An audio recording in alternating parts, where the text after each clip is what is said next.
Scott Dixon, what the hell is wrong with you? Slow down. No, that was good. That was good. I didn't expect the number to be that big, especially on the first lap. But pleasantly surprised. It's nice when you see a 2:34.7 come on the dash. What is that? You've seen a lot of numbers come up on your dash before. You're working. You got corners to turn into. There's got to be a millisecond where you see 2:34.7 and go, holy shit. You do, and but it's, trust me, it's far better than seeing like a 2:32.0 or something like that. But Yeah.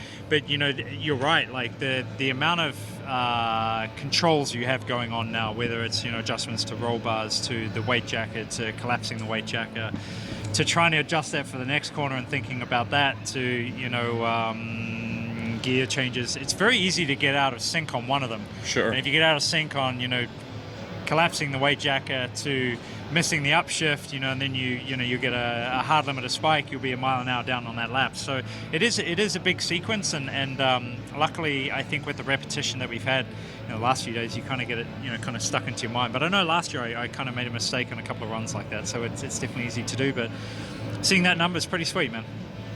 I have never heard this crowd cheer as loud as they did after your first lap and kept cheering. Again, you're working. Just tell me about the feeling of your adopted home state, hometown, the kind of love you heard here in this quali run. It's big, I live here 90% of the year, and I've been here for the last 22 years, so I'm a Hoosier. I've lived here more than I have in my home country of New Zealand, and I love. It's so different from when I first came here. I lived here for the first 2 years in 99 and 2000, never went to the race, actually first 3 years, and then came here in 2002 as a guest of Chip Ganassi Racing, and I was like, it's a good race, but when I came here and saw it and felt it and the atmosphere, it's like nothing else, man. As I always say, I've been to Olympic Games, Super Bowls, and it has nothing on this place come race day. So, I wish I could have heard the crowd. I definitely, heard them when I came in, and I appreciate it, man. Like this what the sport is about. It's about the fans and it's about the people, man. A couple things to rattle off. I'm fairly confident Marlboro stocks shot way up because your race engineer Mike Cannon probably wolfed down a whole carton during your run. That, yeah. Mike Hull was somewhat levitating off the ground. He was so happy. I don't know if I saw Chip. He might have exploded. Tell me about the reaction. Your wife Emma. I mean, she has every finger crossed for what she wants this result to turn into next weekend. Just tell me about the feedback from your team stepping out of the car. Yeah, it's, that's what it's all about. I think a lot of people don't see it, right? But I'm the lucky person that gets to drive this car and drive it across in fashion like we did today.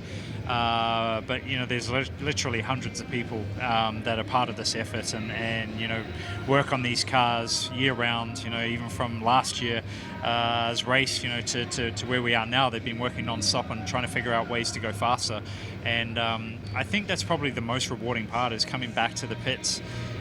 The pole is almost more of that, because there's so much effort. There's so many things that can kind of be taken away from you, I think, in the race, or just lady luck is not on your side. But this effort that goes into the sequence of warming the car and heating it and cooling it, and the amount of man hours that go into the process for everything is mind-boggling. And unless you're in the ecosystem, you just never get to understand it. So I think that's what's so rewarding to me is just giving everybody a hug, man, or a high five, and congratulating them on the effort that they gave. You know how committed your crew is on the number 9 PNC Bank Honda? Your tire guy, Kevin Every, tried to take a finger off so he could hold up the 9 from now on, right? He is the nine-fingered tire guy on the 9 car. 9 and a half. If he was really committed, he's got a little work to do. But he's only got nine nails, I guess. There we go. But it's people like Kevin that obviously took his finger off earlier in the week, and I didn't even hear about it, because he just trucked on and kept, I told Dixie about it, which surprised me. But I was like, well, nobody told me. But then when I saw him after we spoke, it's they're trying to keep that from you, keep you locked in. He was here every day and working as hard as ever, So, but that's what it takes. There's a lot of grit in this series, and especially on this team. And Chip should definitely be very proud, I think, of what he had for running for the pole. Yeah. 5 cars in the fast 12, 4 in the fast 6. I think without Jimmy's hiccup, it could have been all 5 cars. So hope he smiles a bit tonight. Yeah. Last thing or two, Dix. Spoken a lot about this Ganassi Armada in qualifying. That's great. This isn't for folks who've been watching. We've been seeing this whole team achievement so far this week in race trim, etc. Pole and everybody crammed into the Fast 12 is great. Just give us your thoughts, because now we get down to work on the thing that really matters next week. Yeah, it's all about the race.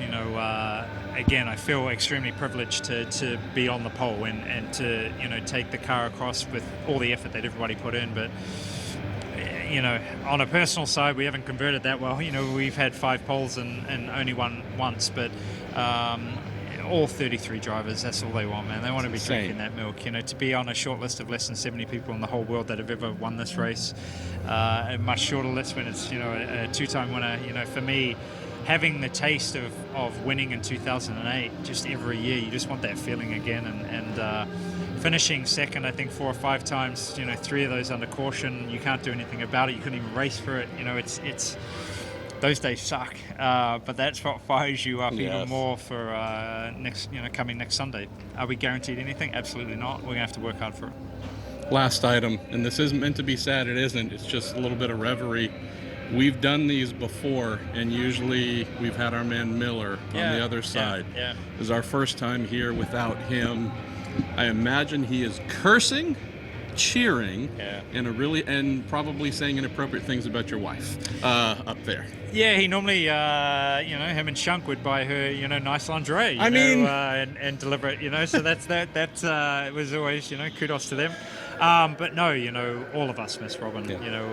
For me, it's about his love for the sport, who he was as a person, and just the stories, just going to dinner, hearing him talk, hearing him tell everybody, and yourself, there's a lot of us weren't here for some of the era that he was. We all miss him, and we miss him a lot. Slow down, Dixon. Thanks, Congratulations. Buddy.